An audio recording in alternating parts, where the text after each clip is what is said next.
విధ్వంసకుడి నోట విధ్వంసం మాట నమ్మి గెలిపించిన ప్రజల ఆశలను భగ్నం చేసి రాష్ట్రాభివృద్ధికి గండికొట్టి యువత భవిష్యత్తును అంధకారంలోకి నెట్టేసి 5 ఏళ్ల పాటు అన్ని రంగాలను కుప్పకూల్చి అరాచక పాలన, దోపిడీ, అవినీతితో పరిపాలించిన వ్యక్తి ఇప్పుడు విధ్వంసం గురించి మాట్లాడడం దెయ్యాలు వేదాలు వల్లించినట్టే. ప్రభుత్వ పాఠశాలలను విలీనం చేయడం, ఉపాధ్యాయులను బోధనేతర పనుల్లో నిమగ్నం చేయడం, విద్యార్థులపై నిర్బంధంగా ఆంగ్ల మాధ్యమాన్ని రుద్దడం వంటి అనాలోచిత నిర్ణయాల వల్ల రాష్ట్రంలో విద్యా ప్రమాణాలు తీవ్రంగా దిగజారాయి. దీంతో వేలాది మంది విద్యార్థులు ప్రభుత్వ పాఠశాలలను వదిలి ప్రైవేటు విద్యా సంస్థలకు మారిపోయారు. చదువుపై ఆసక్తి తగ్గడంతో విద్యార్థుల అభ్యసన సామర్థ్యాలు కూడా క్షీణించాయి. ఇది కదా విధ్వంసం అంటే. జగన్ రెడ్డి ప్రభుత్వ పాఠశాల విద్యార్థులపై బలవంతంగా ఆంగ్ల మాధ్యాన్ని రుద్దడం సరికాదని విద్యారంగ నిపుణులు ఎంత విజ్ఞప్తి చేసినా జగన్ రెడ్డి ప్రభుత్వం నియంతలా వ్యవహరించింది.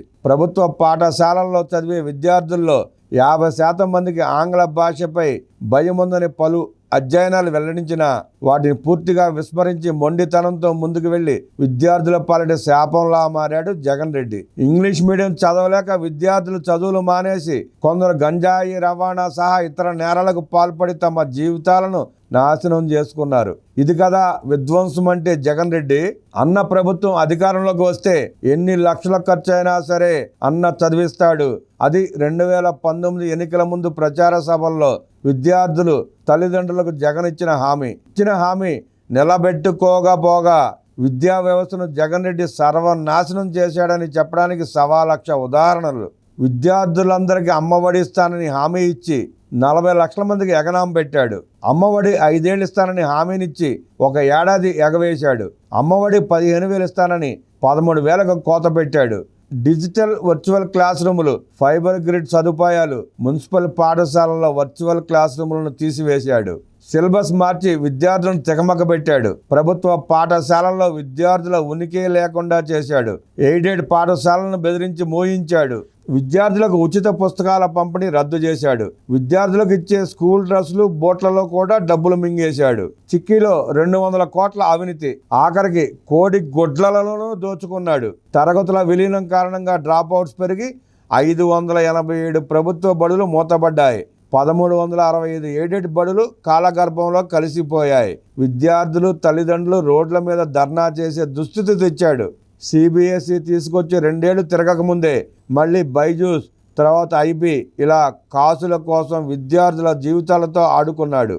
నాడు నేడు అని ప్రభుత్వ పాఠశాలలకు రంగులేసే నెపంతో 3,000 కోట్లు లేపేశాడు. విద్యార్థులకు ట్యూబుల పేరిట దాదాపు 12,000 కోట్లు దోచుకున్నాడు. ఇంటర్మీడియట్ విద్యార్థులకు మధ్యాహ్న భోజన పథకం రద్దు చేసి విద్యార్థుల పొట్ట కొట్టాడు. ఉపాధ్యాయులు తనకు సహకరించడం లేదని CPS రద్దు చేయాలని పదే అడగడంతో వారిపై ఉన్న ఆక్రోశాన్ని వెళ్ళగక్కేందుకు జీవో 117ను అస్త్రంగా వాడాడు. ప్రతి ఏటా DSE నిర్వహించి ఉపాధ్యాయ పోస్టులు భర్తీ చేస్తానని హామీనిచ్చి యువతను నట్టెంట ముంచాడు. ఉపాధ్యాయులకు ఇవ్వాల్సిన DAలు, ఇతర అరియర్స్ అన్నీ బకాయి పెట్టాడు. సబ్జెక్టు టీచర్లతో బోధనంటూ 3, 4, 5 తరగతులను ప్రాథమిక బడులను ఉన్నత పాఠశాలల్లో కలిపేసి సెకండరీ గ్రేడ్ టీచర్లను సర్దుబాటు చేసి టీచర్ల మీద ఒత్తిడి పెంచాడు.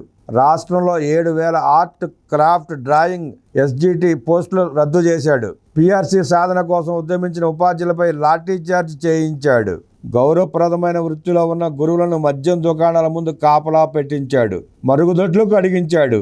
సకాలంలో ఏ ఒక్క నెల జీతాలు ఇవ్వకుండా ఉపాధ్యాయులను మానసిక శోభకు గురి చేశాడు. ఫీజు రియంబర్స్ని విద్యా దీవెనగా మార్చి 4,270 కోట్లు బకాయిలు పెట్టి పారిపోయాడు. 2014-2019 TDP ప్రభుత్వం ఏటా 16 లక్షల మంది విద్యార్థులకు ఫీజు రియంబర్స్మెంట్ అందిస్తే దాన్ని 9.86 లక్షల మందికి కుదించి అంటే 6 లక్షల పైగా మందికి కోత పెట్టాడు. ఇంటర్న్షిప్ పేరుతో డిగ్రీ విద్యార్థులను మోసం చేశాడు.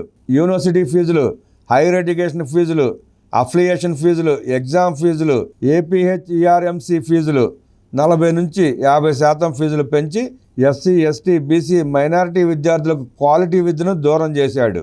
చంద్రబాబు ప్రవేశపెట్టిన విదేశీ విద్య ఊపిరి తీశాడు. విద్యను వింత మిద్దిగా మార్చి నీతి ఆయోగ్ నివేదిక ప్రకారం దేశంలో 3వ స్థానంలో ఉన్న రాష్ట్రాన్ని 19వ స్థానానికి కూలదోశాడు. మొత్తంగా చెప్పాలంటే 5 ఏళ్ల జగన్ పాలనలో విద్యా వ్యవస్థను భ్రష్టు పట్టించాడు. మళ్ళీ కూటమి ప్రభుత్వంలో విద్యా విప్లవం మొదలైంది. కూటమి ప్రభుత్వం విద్యార్థుల భవిష్యత్తును మెరుగుపరిచే దిశగా కీలక సంస్కరణలు అమలు చేస్తోంది.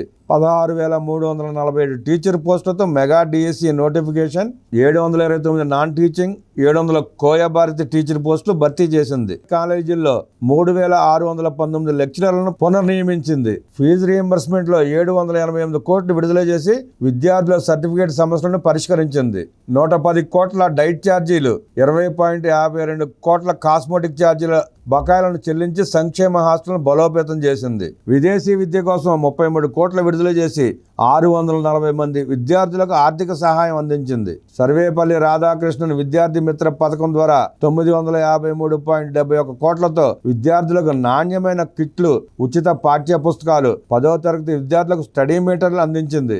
475 ప్రభుత్వ జూనియర్ కళాశాలను తిరిగి ప్రారంభించి 1,48,000 మంది విద్యార్థులకు మధ్యాహ్న భోజనం అందిస్తోంది. యువ నాయకత్వంలో రాష్ట్ర విద్యా వ్యవస్థ కొత్త జవసత్వాలతో ముందుకు సాగుతోంది.